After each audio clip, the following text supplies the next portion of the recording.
Welcome back to The Price of Business. I'm your host, Kevin Price, talking to you about you and your business. Talking to Andreas Scott. He is with a company called Collaborative Legacy Partners.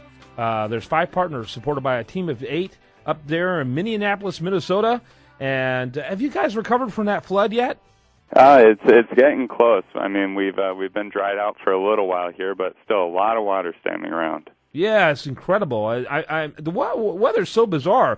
You know, of course, they've gone from global warming to global hedge your bets. But you know, because let's face it, you've also are probably having the coolest summer you've had in years.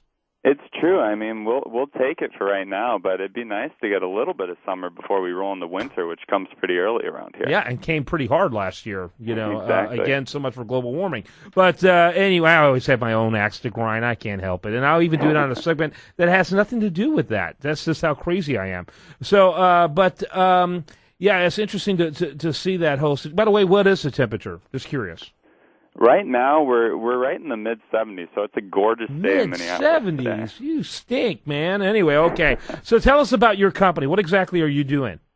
Yeah, so we actually work with corporate-level executives and actually middle-market business owners who are transitioning away from their current either company or position.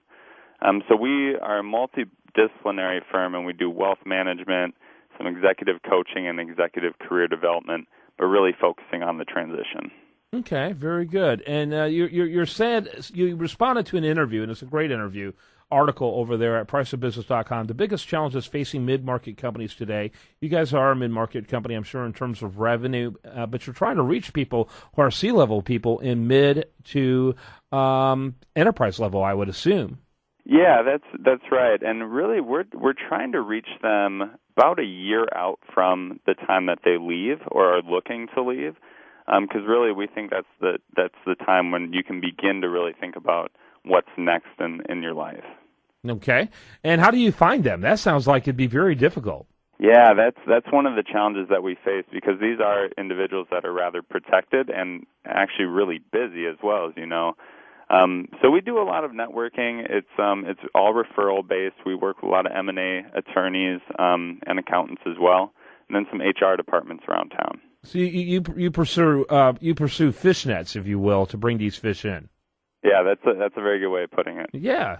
And talk a little bit about the number of clients that you bring through on any single year that you typically try to work with.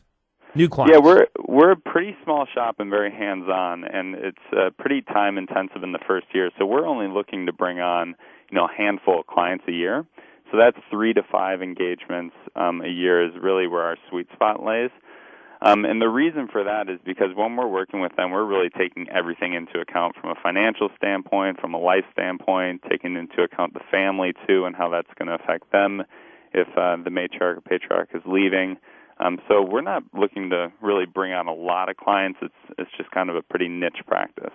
Yeah, absolutely. What are some of the challenges that you have? Obviously, you named one of them by just making the connection and really trying to make the connection at the best time. You don't necessarily want someone 45 or even 50. You want someone who's pushing 60 or 60 plus. Yeah, there's a real big tension that's growing, especially for mid-market business owners, because the valuations are ripe, and it's a good time to sell. There's a lot of money on the sidelines looking for companies to buy, whether from an institutional standpoint or strategic buyers. But there's also this tension that people are living longer, and they're able to be engaged for a longer amount of time, really add value, and owners are facing that. And so that's one of the tensions that we've been seeing is they know that it's the right time to sell, but they're asking, like, what's next? What other opportunities are out there? How am I going to find them, and how is it going to affect me personally and as well as my family? Andreas Scott, he's our guest today. His website, I'm assuming the best one is clptransitions.com? Yeah, that would be the best way to see some more of who we are and what we're doing, yeah.